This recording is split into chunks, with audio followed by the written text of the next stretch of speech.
asistir a la mesa redonda, pues la verdad que muy contentos todos, podemos estar muy orgullosos todos los gitanos y todas las gitanas de tener, bueno, pues sanitarios, que están médicos, abogados, vendedores ambulantes, gente que va a recoger aceitunas. Es decir, que hoy estamos celebrando este día 8 de abril y nos sentimos todos muy orgullosos de existir y de estar, ¿vale? Y todos tienen, tanto los que tienen carreras universitarias como los que son profesionales, como los que no tienen, pues muy dignos, ¿no?, de existir. Y gracias a todos los gitanos y a todas las gitanas por todo lo que le hemos dado a la sociedad en general, que algún día se nos reconocerá. Pero bueno, ahí todos ponemos nuestro granito de arena dentro del mundo cultural, artístico, científico, y algún día se reconocerá todas las actuaciones que estamos haciendo como pertenecientes a un pueblo como es el pueblo gitano, del cual todos los gitanos y todas las gitanas nos sentimos inmensamente orgullosos. Eso sí es verdad, de ser gitano y de ser gitana y de mantener nuestras tradiciones y esta cultura milenaria que nos une a todos como gitanos y como gitanas, ¿no? Así que, José Miguel, empieza cuando puedas. Pues primero, muchísimas gracias, Loli, por invitarme, y a Soko también, que sois, digamos, mis contactos en estos asuntos de gitanos, ¿no? Como yo digo muchas veces. Agradeceros, por supuestísimo, que me invitáis, que pueda conocer a muchos de los gitanos, ves cómo viven o a qué se dedican muchos de ellos también, que me da mucha alegría de ver que hay más gitanos, sobre todo universitarios, yo que vengo del ámbito universitario, que cada vez somos más, y que, bueno, independientemente de eso, al trabajo que se dediquen, de la forma con lo que lo hacen, ¿no? Agradeceros la invitación, agradeceros, por supuesto, que mañana me hayáis dado la oportunidad de que yo ponga voz y sea yo quien lea el manifiesto. De verdad que os lo agradezco, un honor inmenso, ¿vale? Quería decíroslo. Después de todo lo que han dicho, madre mía, todo lo que han dicho, ¿no? De todo lo bien que lo han dicho y de todas las cosas que han dicho, yo voy a intentar sintetizar lo que tenía que deciros. Igual que ha hecho Ismael, voy a quitar cosas porque ya la habéis dicho y la habéis dicho muy bien. Entonces me voy a ir muy al grano, ¿de acuerdo? Como médico que soy, y ya pues no puedo evitarlo, voy a ser muy sintético, ¿vale? Voy a irme al punto. He diferenciado 3 puntos que me gustaría que comentáramos, porque yo veo que esto más que una charla ponencia es comentar. Estamos haciendo unos comentarios y poniendo un punto de vista de cómo lo vemos cada uno de nosotros, lo que ha pasado con el COVID, ¿no? El nombre de la mesa redonda me parece, para mi ámbito, muy bueno. La incidencia, yo que trabajo con incidencia, que estamos hablando casi todos los días, esta palabra aparece mucho, ¿no? Incidencia de la pandemia en la comunidad gitana. Lo primero, quería echarte un cable a nuestra prima de Ignayor, porque lo primero que quería deciros, una de las cosas que quería transmitiros es que hay que desmentir rotundamente que haya diferencias de incidencia de COVID entre las comunidades en las que hay más gitanos y en las que estamos menos representados. Y eso estadísticamente, la estadística no puede engañar, está demostrado. Por lo tanto, cada vez que se hace alusión a ese tipo de cosas, creerme que son con otras segundas intenciones. ¿De acuerdo? No tener en cuenta eso porque ya se ha demostrado que no es. De hecho, si veis las comunidades gitanas en Andalucía nada más, el porcentaje de gitanos que vivimos en cada una de las provincias y la cantidad de casos que tenemos en las mismas provincias no corresponden con el número de gitanos. Por lo tanto, a nivel provincial, nada. Y a nivel de pueblo, incluso en el tuyo, que sí sé que tenéis una población gitana grandísima, lo comparamos con otros y tampoco sois de los que tenéis una incidencia acumulada más grande si lo detenemos en el tiempo. Habéis tenido vuestros más y vuestros menos como cualquier otro municipio. Por lo tanto, criminalizar a un colectivo minoritario como es el nuestro, eso nos suena a canciones de otros tiempos, ¿de acuerdo? Siempre que pasan cosas de estas y no se pueden explicar de otra manera, echarle la culpa a las minorías es lo más fácil. Por eso quería aclararte, y cuando has empezado diciendo que os miraban mal por el tema de que sois muchos en el pueblo y tal, quitaros eso de encima, porque cualquier persona, y los datos están ahí, los datos están en la página del ministerio, los podéis consultar. Eso es totalmente mentira, rotundo, no hay diferencia, ¿de acuerdo? Eso por un lado. Pero insisto, esas cosas, esas inferencias que hace la gente siempre están malintencionadas. Lo había dicho la hija de Loli al principio, lo que hablaba el alcalde de Santoña, por ejemplo, que le achacaba la culpa a la incidencia de su pueblo a las reuniones familiares de gitanos. Que yo sepa, los no gitanos también se reúnen. Evidentemente, nosotros, y eso es algo de lo que sí me gustaría hablar, tenemos un arraigo familiar diferente. Y eso también entra dentro de nuestras peculiaridades, para lo bueno y para lo malo. Pero reuniones familiares hay en todos los ámbitos, no solo en el ámbito gitano, ¿no? Con respecto a la percepción que tenemos, que tienen nuestros pacientes, pues yo, siendo médico, me refiero mucho a la gente hablando de pacientes, ¿no?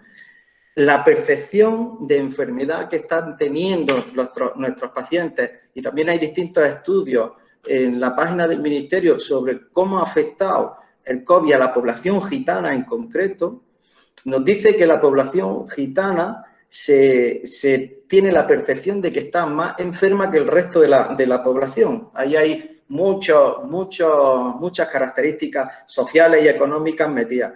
Pero sí es verdad que nos sentimos, de alguna manera, más enfermos por nuestra forma de vida, el hecho de que tengamos que estar aislados en la casa. Y eso también hay que entenderlo, como he dicho antes, nuestra peculiaridad, nuestra vida, la vida de la familia gitana, somos muchísimo más sociales que otros tipos de familias. Y eso a nosotros nos duele más, ¿vale? Quería puntualizar algunas de esas cosillas. Lo que os decía, las características sociofamiliares de los gitanos. Mira, yo que trabajo además en primaria y me dedico a esto, pues vemos muchas desgracias, vemos muchas cosas y tal, ¿no? También vemos las partes buenas. De los más de 70.000 muertos que hay en España por coronavirus, la mayoría son mayores de 65 años. De esos mayores de 65 años, la mayoría han sido en residencias. ¿Sabemos el número o el tanto por ciento de gitanos que están en las residencias? Exactamente no me lo sé, pero os puedo asegurar que es muy poquito. Por lo tanto, para lo bueno y para lo malo. Probablemente en ese tramo de edad los gitanos hemos sufrido menos por nuestra forma de vivir, porque a los nuestros los cuidamos nosotros. No quiero decir que sea malo meter a tu padre o en una residencia, pero nosotros los cuidamos y en este caso hemos salido favorecidos. Haciendo simplemente un análisis muy por encima de la situación y sin que sea significativo, puedo decir que en el sitio donde yo trabajo hay una residencia de mayores, una pseudo residencia de mayores, en las que aproximadamente habrá como unas 50, 70 familias viviendo porque son casas individuales. Solo hay una que es de gitanos en esa residencia. ¿De acuerdo? Por lo tanto, en esa parte no nos van a echar la culpa a nosotros, ¿no? Sí es cierto que los núcleos familiares todavía de la familia gitana suelen ser más grandes que los núcleos familiares de otro tipo de familia. Todavía el tipo de familia gitana sigue siendo un tipo de familia numerosa, a partir de 3 hijos o más. Y eso en los gitanos todavía es muy frecuente. Por lo tanto, la incidencia de COVID en núcleos familiares, evidentemente, en nosotros es un poco mayor, pero porque nuestras familias nucleares son también un poco más grandes, y eso hay que entenderlo. Eso no se puede decir así de buena primera, que nosotros en nuestras familias tenemos más infectados, porque es que nuestras familias nucleares son mucho más grandes que las del resto. Por tanto, hay que tener cuidado con todas esas cosas que se usan de forma malintencionada. Pues ya digo, siendo muy objetivo y desde el punto de vista médico, no tienen ninguna incidencia, ¿de acuerdo? Otra cosa que sí me gustaría comentaros es la hospitalización con los pacientes gitanos.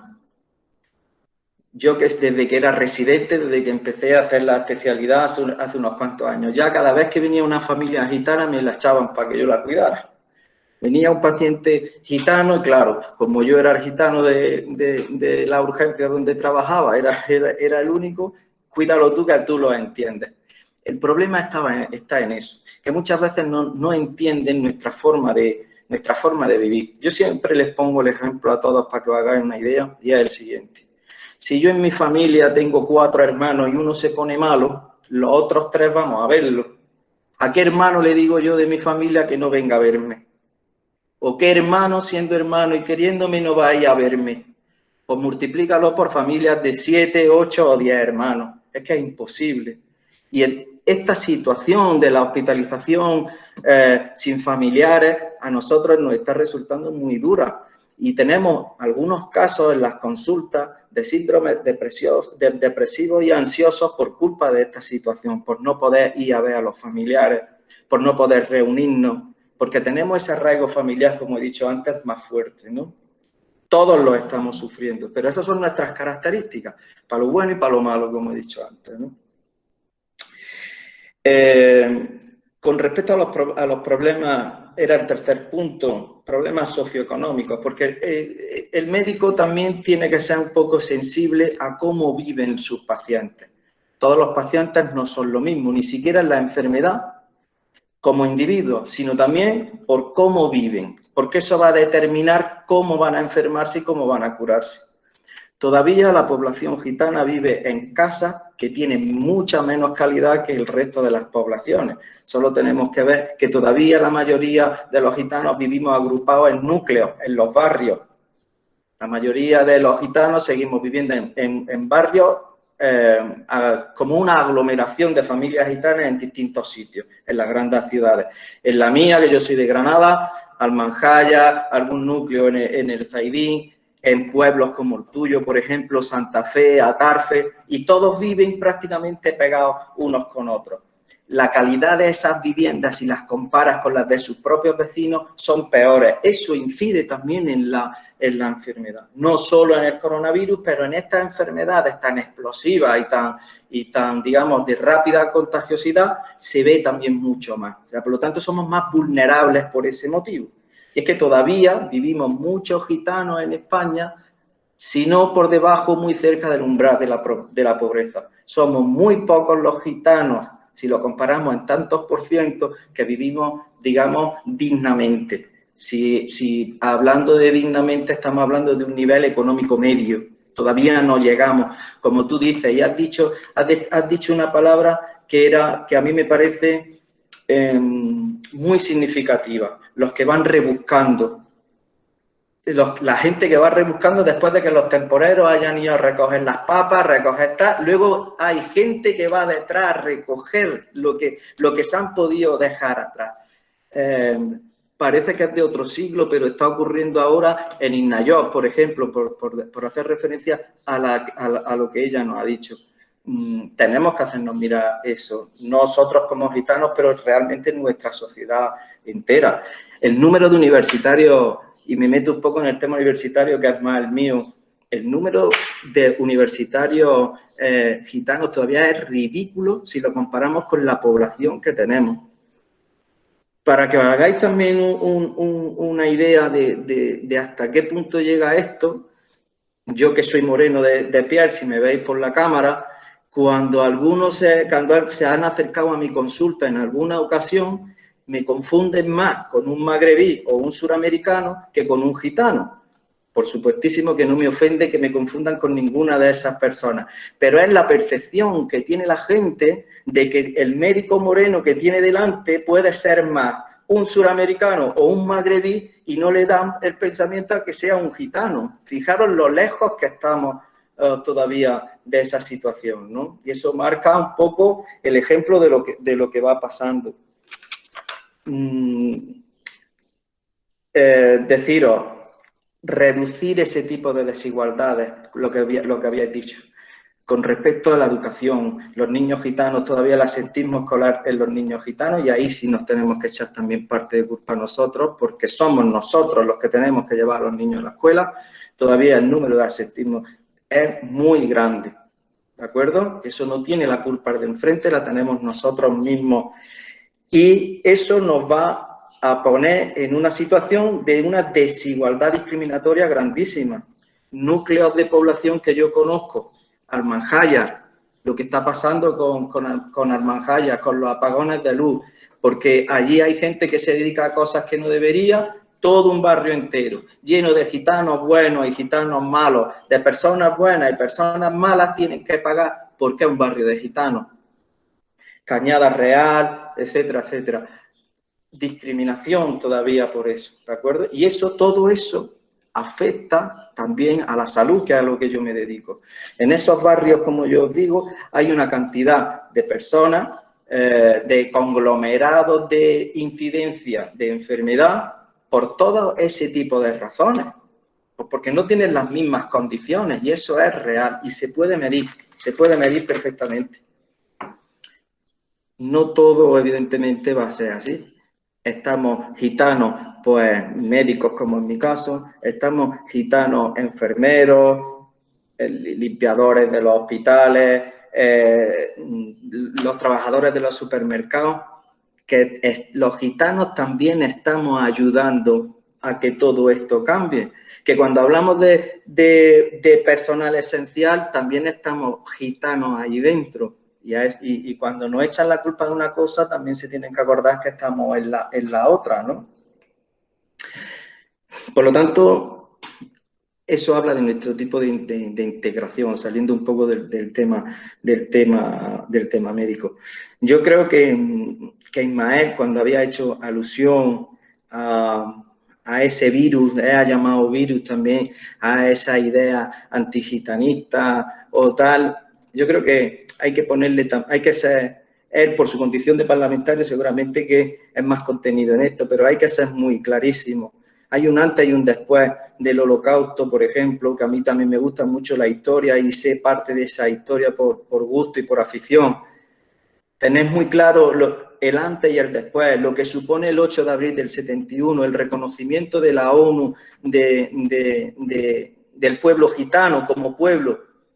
Pero una cosa muy importante, un antes y un después del fascismo y del racismo europeo. Y eso está clarísimo.